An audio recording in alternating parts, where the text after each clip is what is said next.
Ang bilis ng bagyong Paulo, naglandfall sa Northern Luzon, nagdulot ng matinding ulan, baha at landslide, at ang susunod na bagyo unti-unti nang nabubuo sa labas ng Philippine Area of Responsibility. Magandang araw Pilipinas, ito ang Pilipinas Weather ngayon. Ngayong araw ng Sabado, October 4, 2025. Narito ang ating latest update ukol sa lagay ng panahon. Kung bago ka lang sa ating channel, please like, share, and subscribe para lagi kang updated sa panahon. Salamat sa iyong suporta. At narito na ang ating special coverage sa Bagyong Paulo. Mga kababayan, tumawid na ito ng Northern Luzon at ngayon ay nasa bahagi na ng West Philippine Sea.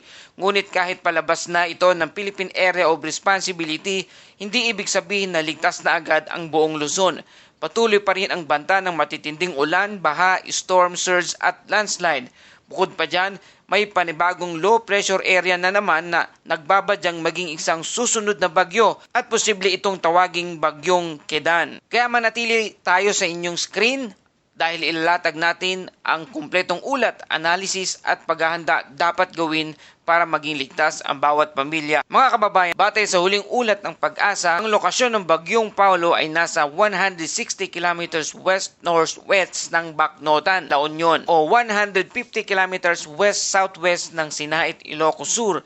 Ang sentro ng Bagyong Paulo, ito ay kumikilos pa west-northwest sa bilis na 25 kilometers per hour na lamang. May maximum sustained winds pa rin ito na 110 kilometers per hour malapit sa gitna at may pagbugso na aabot na 135 kilometers per hour. Ang pressure nito ay nasa 985 HPA. Malawak ang sirkulasyon ng Bagyong Paulo na umaabot na halos 480 kilometers ang lakas ng hangin mula sa sentro. At dahil apektado, meron tayong rainfall forecast sa Ilocos Sur, La Union, Pangasinan, Benguet, Zambales at Bataan. Posibleng umabot sa 50 to 100 mm na dami na buhos ng ulan ngayong araw. Dagdag pa, dahil saturated na ang lupa mula sa mga nakaraang ulan, mas mataas ang posibilidad na landslide sa lugar ng Cordillera at Sierra Madre. At dahil patuloy ang sama ng panahon, nakataas pa rin ang ating wind signal sa ilang mga lugar. Signal number 2 na may gale force wind na 62 to 88 kilometers per hour.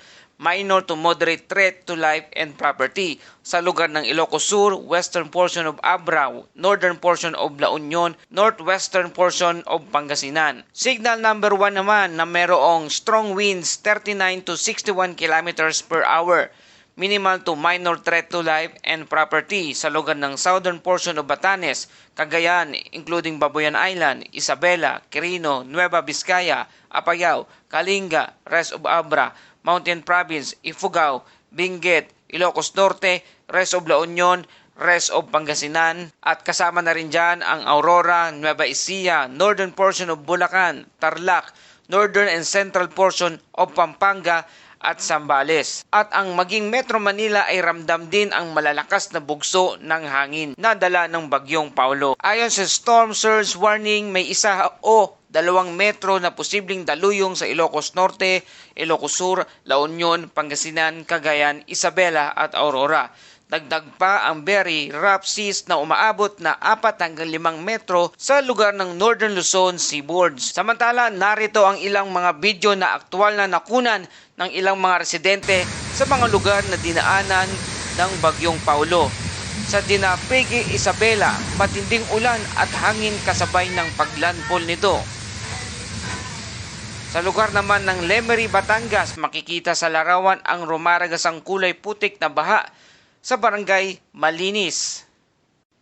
Kitang-kita naman dito sa video na ito sa lugar ng Maribeles, Bataan, umabot hanggang dibdib ang baha sa barangay Ibag. At dito naman sa lugar ng Kasiguran, Aurora, ang hagupit ng ulan at hangin ng Bagyong Paulo na kabilang sa signal number 4 na itinaas ng Pag-asa kahapon ng umaga.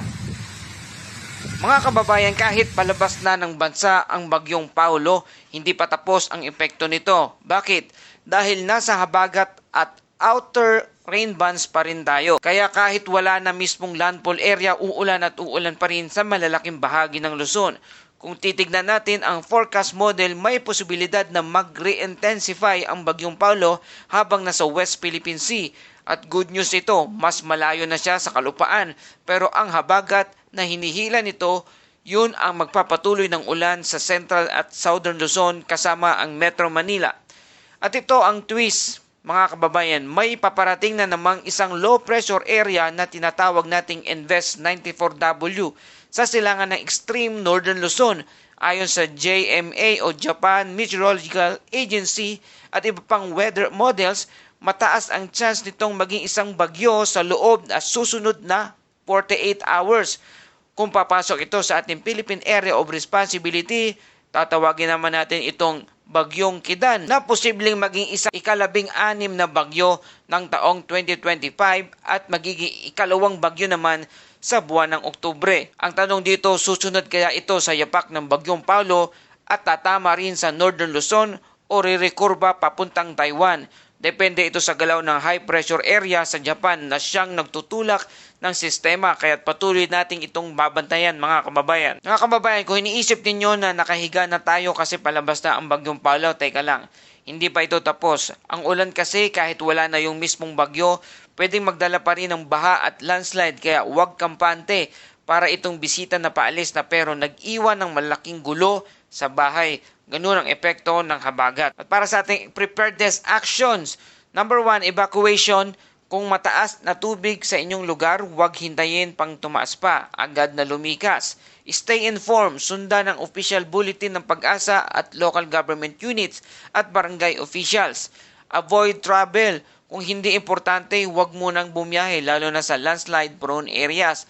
At coastal residents, bawal pumalaot, maliit man ang bangka o malaki ang alon sa mga ganitong kalagayan ng panahon. At household, isecure ang bubong, alaga at maghanda ng emergency kits para anumang oras, anytime, pwede tayong umalis, lisanin ang bahay at magtungo sa ligtas na lugar. At para sa ating Bible verse of the day mula sa Isaiah 41:10, huwag kang matakot sapagkat ako'y kasama mo, huwag kang mangamba sapagkat ako'y iyong Diyos, palalakasin kita, tutulungan kita at iingatan kita sa pamamagitan ng aking matuwid na kamay. Mga kababayan, sa kabila ng unos at bagyo, patuloy tayong manalig at magtiwala sa kapangyarihan ng ating Panginoong Hesus, ang ating Diyos, na kung saan hindi niya tayo iiwan kailanman. Patuloy tayong manalig at manalangin anuman ang panahon at sitwasyon. Mga kababayan, si Paulo, ang Bagyong Paulo ay mabilis at malakas na bagyo at bagamat palabas na ito ng bansa, ramdam pa rin natin ang kanyang hagupit at may posibilidad pang masundan agad ito ng isang bagyo na tatawagin naman nating Kidan sa mga susunod na linggo. Kaya huwag po tayong maging kampante. Ang kaligtasan ng pamilya natin ang pinakamahalaga. Salamat sa inyong patuloy na pagtutok at pagtangkilik dito sa Pilipinas Weather Ngayon. Huwag kalimutan mag-like, share, and subscribe para lagi kang updated sa panahon. Salamat sa inyong suporta. Ito ang Pilipinas Weather Ngayon na lagi nagpapaalala, maghihanda, magiligtas, maging alerto. Ingat tayong lahat!